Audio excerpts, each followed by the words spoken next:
Hi, everyone. My name is Nick. I'm the CTO and co-founder of Mendable.ai. Mendable.ai helps companies build and deploy AI chat applications really easily. We provide you from like the ingestion infrastructure to the deployment and embedded components so you can easily ingest your documents and put in your website. So Mendable provides you with like all the building blocks necessary for you to integrate a chat app on your app, depending the way you want. So you can either use like our API or our components to easily integrate, and you can like build on top of it as well. So if you don't want to use our components, you can just use our underlying API to take care of the chunking for you, the embeddings, all the hard things under the scenes. So that's how Mendable is different. We also we help companies like MongoDB and Snapchat. We power the documentation, and people build a variety of use cases with us. So let's start with showing the help page for JetBlue. Yep. And so, yeah, obviously this has tons of pages, a lot of questions. And what's interesting is if you go and Google, a lot of these airlines, or like JetBlue, like it's like a 1-star for like customer service and stuff like that. And so it would be interesting to measure the impact of AI if this kind of solution was implemented on an airline and see, or any other service provider corporation, and see how that can boost even their brand reputation or the ratings, their online ratings. Exactly. Yeah. So yes, walk us through the process. Totally. So the first thing that you're gonna do whenever you hop in on Mendable is to just sign up with your email or with your Google account. And you're gonna end up on the first onboarding screen right here, which is just gonna ask you a couple of questions like, what is your organization name? Let's assume that we're doing this for JetBlue, so I'm gonna say JetBlue. And if you're hoping to achieve, and you can say, I'm doing customer support for our help center. If you wanna book a chat with us, feel free to. And then all you need to do is hit next.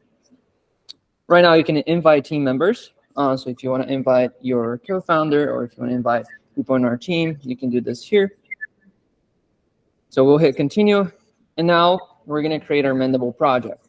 This is the part where you're going to connect your data source to Mendable so we can ingest everything and take care of all the chunking, the embeddings, and everything that you need.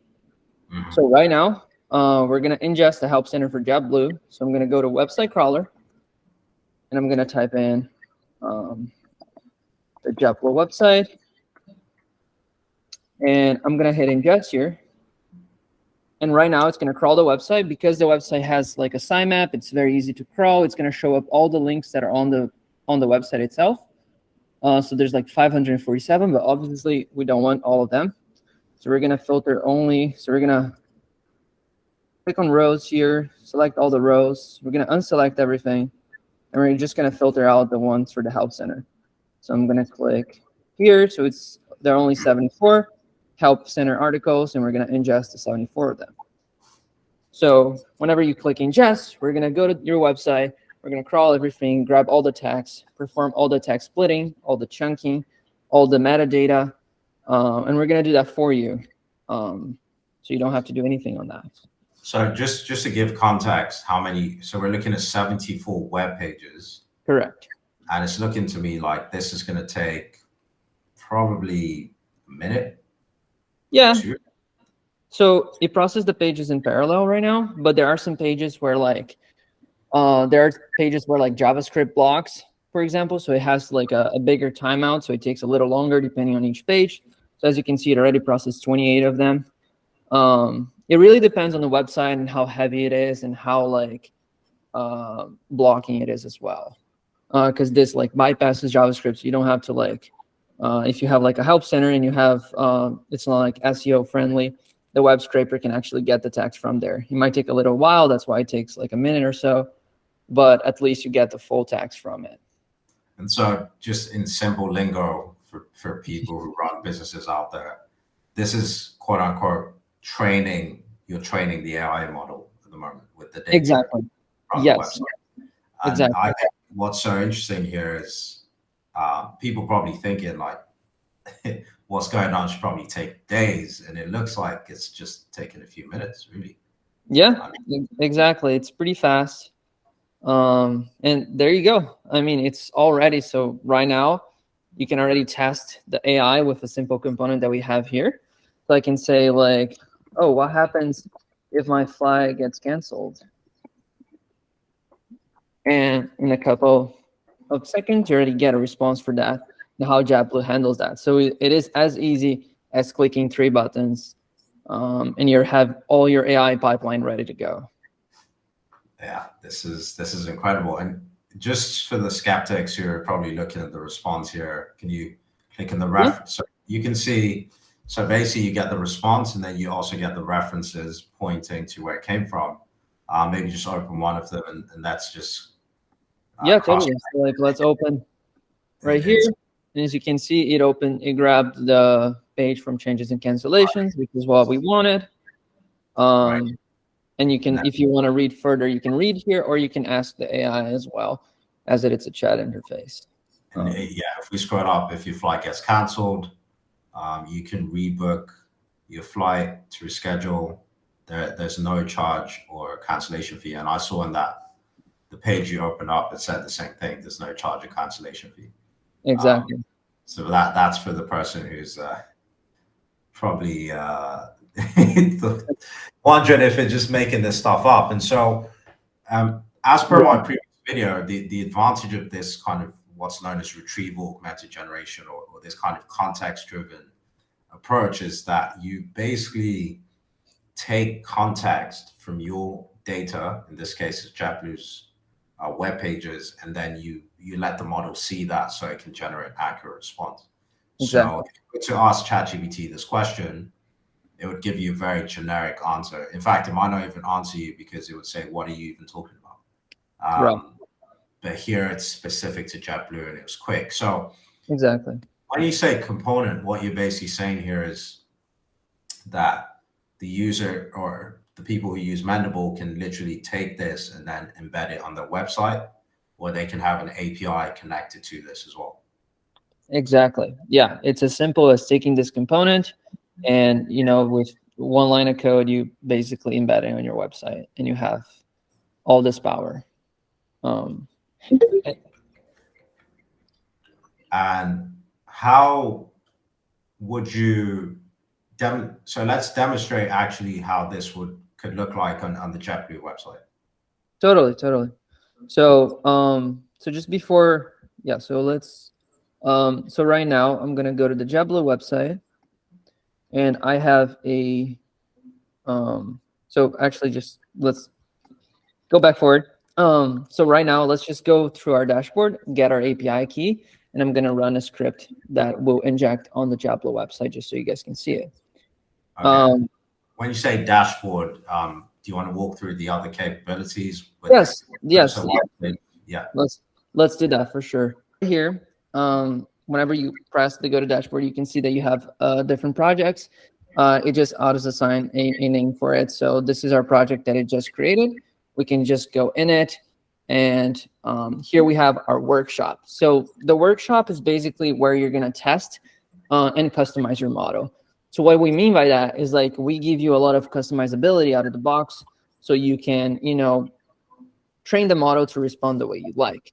You can also choose which model, for example, you want to use. So if you want to use like Claude 2 from Anthropic, or GPT 3.5 Turbo, which these are like the completion models that we use under the hood, you can do that as well. And then obviously there's a lot of other different settings here. One being the custom prompt. So you can actually like prompt it to say to respond the way you like, or the way a customer representative would like for you to respond. And there's a lot more settings here, like you can link to your support page, you can change the length of the AI response. And here's where it gets really cool too, is the creativity. You can the creativity right now is set to precise, and what that means is that it's only going to generate answers based on the documentation it was trained on. So it won't generate answers like that is not relevant to the documentation. Mm-hmm. Mm-hmm. And so let's go to quickly. Let's just change the name of the project here to Help Center, so it makes it easier for us and we know which project we're talking about. Let's go to API keys. Here, as you can see, we have already an anon key created for you. So basically, we offer you two types of keys that you can test your component: the client-side one, which you use in your component on your web, and you can also create a server-side key, which you can use to call our API. So right now, all I'm going to do right here so we can see the component in action in JetBlue is just copy this key.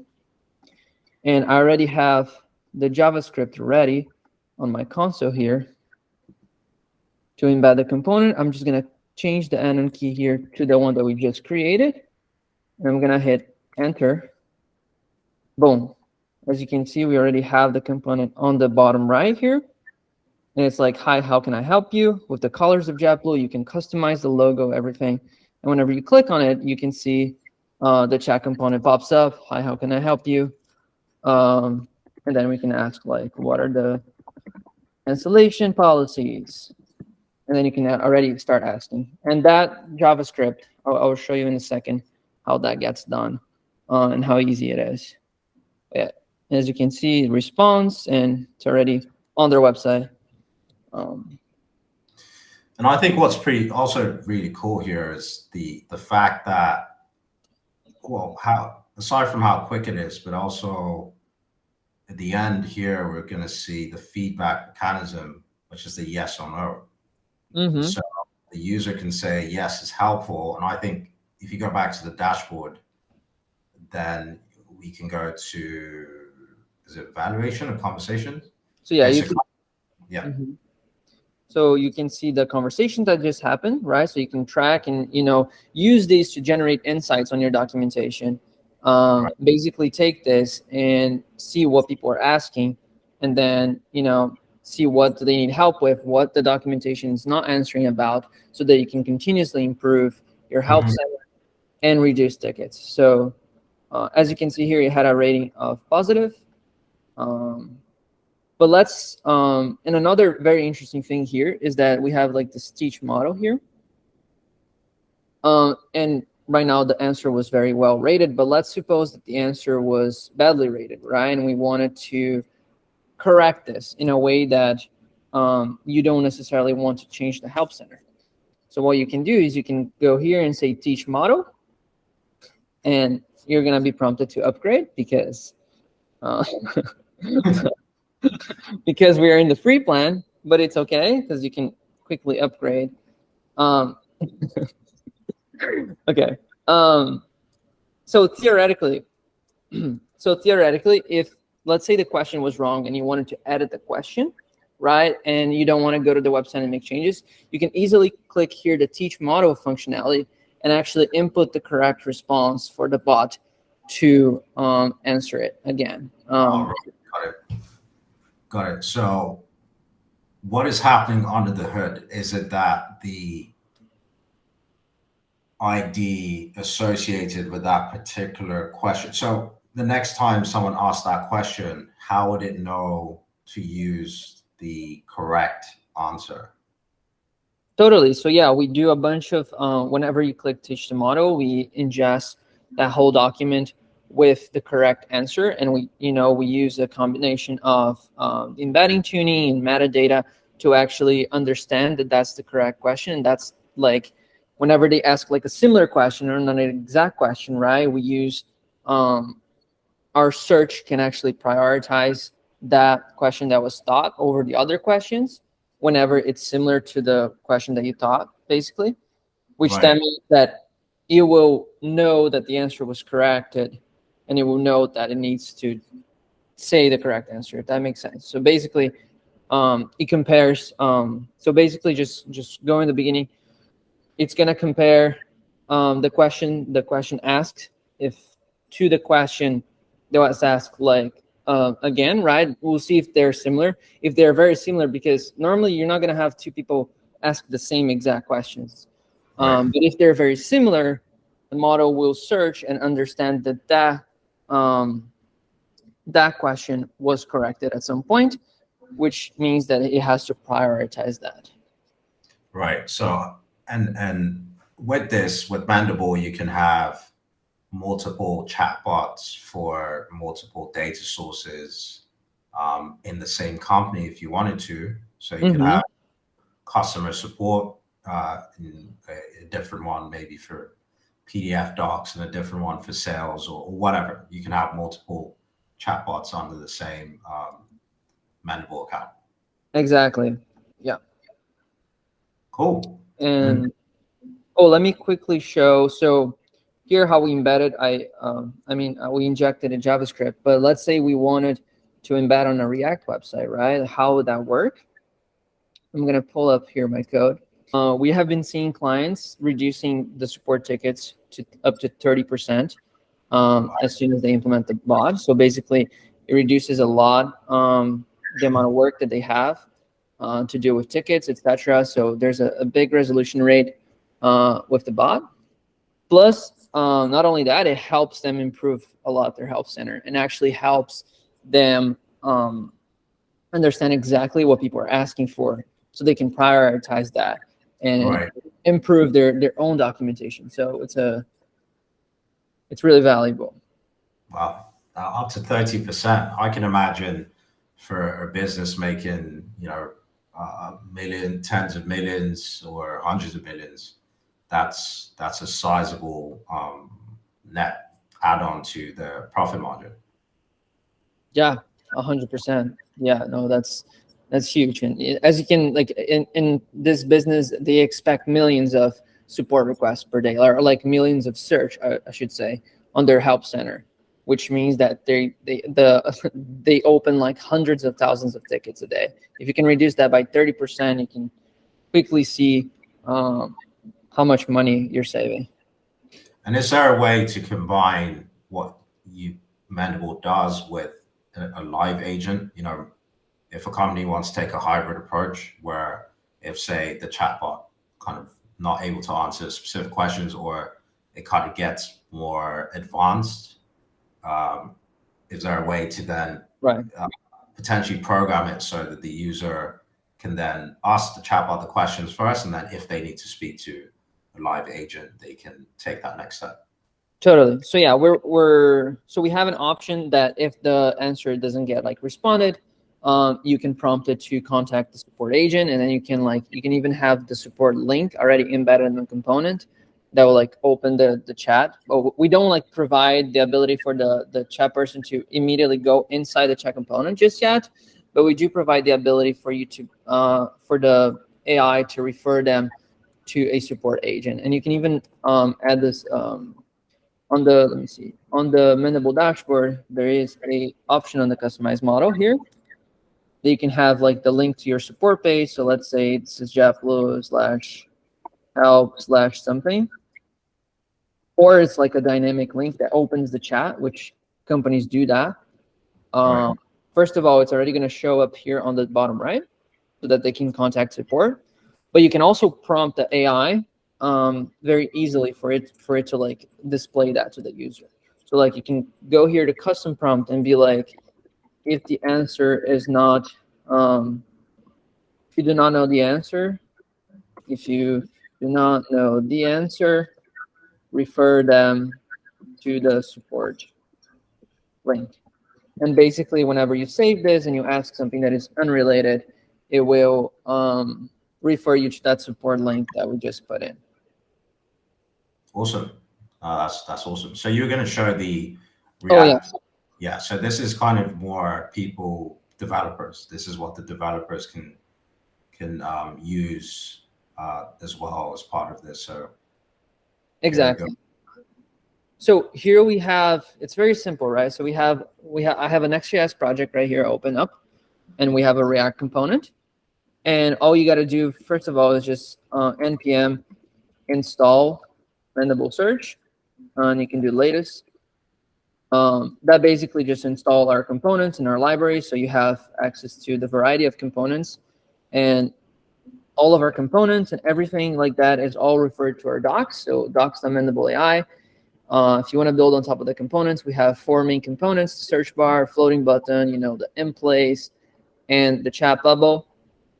So right now on this example right here, we are importing the floating button. And the only thing that you need to pass on to that for it to work is your anon key.